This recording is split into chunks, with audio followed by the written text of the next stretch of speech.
This video is a follow-up to the podcast with guest speaker Revlon Wilson. Revlon was my first therapist, and so grateful for her and her helping me along my journey. You know, I get emotional because I'm in such a better place than I was before I started therapy, and I'm grateful for that. So let me get myself together so I can talk about embracing the in-between. So, you know, I remember she asked me this question. What happens if you don't get married and you don't have children? That's what you desire, right? What happens if you don't get that? What does that in between look like from where you are now until where you want to be, your heart's desire? And I remember when she asked me that in therapy, I was like, I don't know. I don't know. I have to think about it. And I had to sit in that for weeks because we desire, right?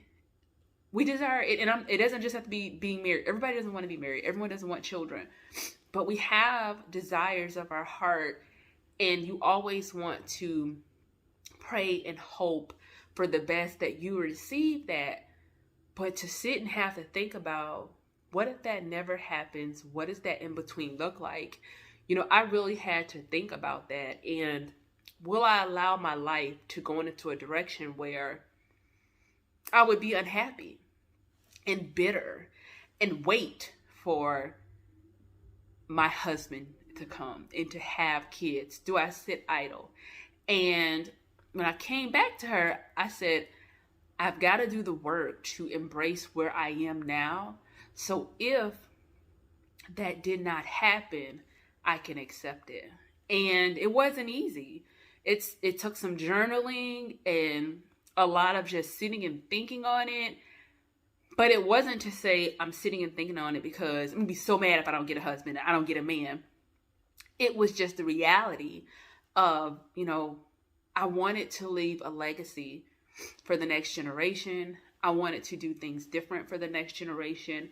I understand the capacity of my parents and my grandparents, and they did what they could based on what they had. And now that the resources are different, now that what I know about healing and my triggers and the patterns of, you know, dating, relationships and things like that, I have an opportunity to do it differently. And I want to be able to do that so my children can see that, my nieces and nephews can see that, and the generation after can see that. Like, I wanted to do that. I want to do that. I'm going to do that. But when you think about it, it's heavy. It's really heavy. And it was important for me to ask Revlon that question because it was probably one of the most defining moments when it came to therapy for me, to help me really get where I am today. And it was so interesting to see her say, like, oh, that was heavy. I had to think about it. But every question that I asked her, and she talked about, you know, as soon as I sent her the questions and she reviewed them, she's like, these are good questions. But every question that I thought of really stemmed from the work that she and I did, and then the conversations that I have with others, whether they are in favor of therapy or they're not. So I thought it was very important to tackle everything for those individuals who are struggling to make that next step to go into therapy, or if they're hesitant based on the questions that I asked in the interview.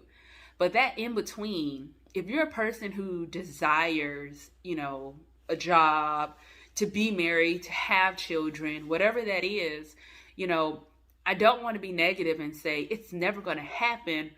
But I would say think about it so that you live your life now, well, where you are now, and the in-between of that happening.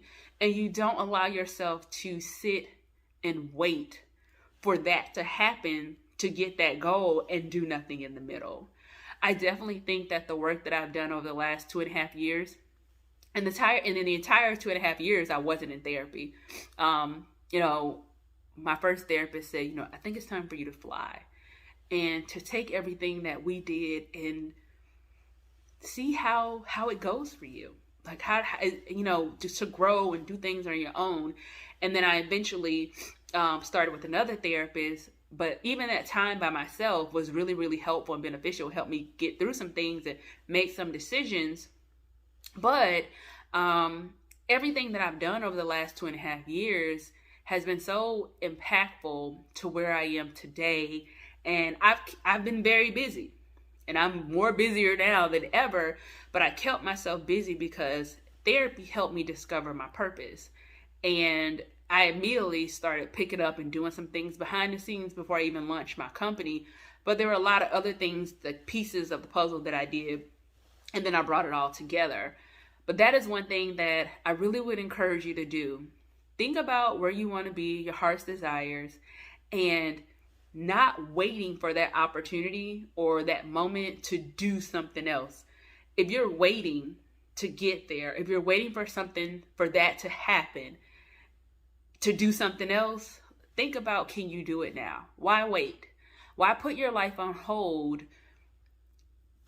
for you to get to that moment where if you meet your partner and your husband, you'll already be there, and then you together can just do so much more because you've already accomplished it, or you've already got the foundation completed, and he can help you flourish in that environment, or whatever it may be. But embracing the in-between can be a tough conversation with yourself.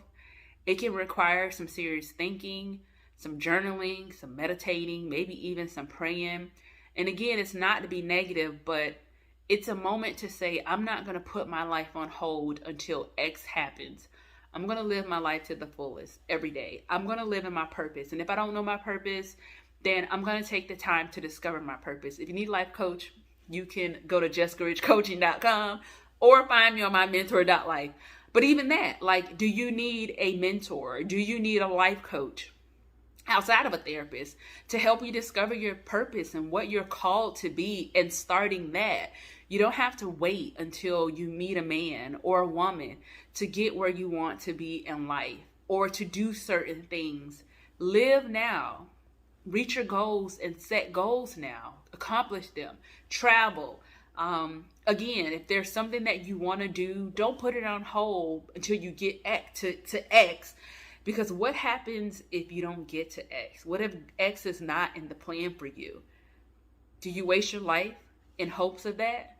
Or do you live it to the fullest and find your purpose and do what you're called to do every day until you get to X? And when you get to X, it'll be just that much better. And you'll feel more accomplished. And you'll even elevate even higher because you've done all of these things to prepare for that moment.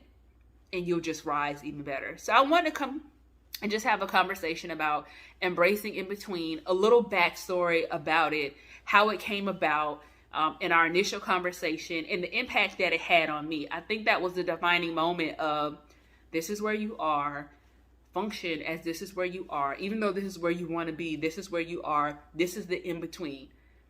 Don't sit still and not do anything. And if you don't meet anyone, just remember that you know your worth. You know everything that you have done to get to where you are today, and you're not going to settle. So don't even feel bad about if you're not married or engaged by 36. You're doing the work to prepare yourself for X when you get to X. But you're not going to sit and wait. So I hope this encouraged you. I hope this brought some clarity. If you have any questions, drop down in the comments. If you're in that in-between space and you need a little help or motivation, drop down in the comments so I can encourage you, because I know it's not easy. And sometimes there may be many days when you sit back and think, but get to a place where you know that you are doing the work now that is important, and that you are pouring into yourself and your purpose and your passion. And these are the things that you're called to do. And when you get to your heart's desire, it'll be just that much greater and more amazing and happiness and joy when you get that.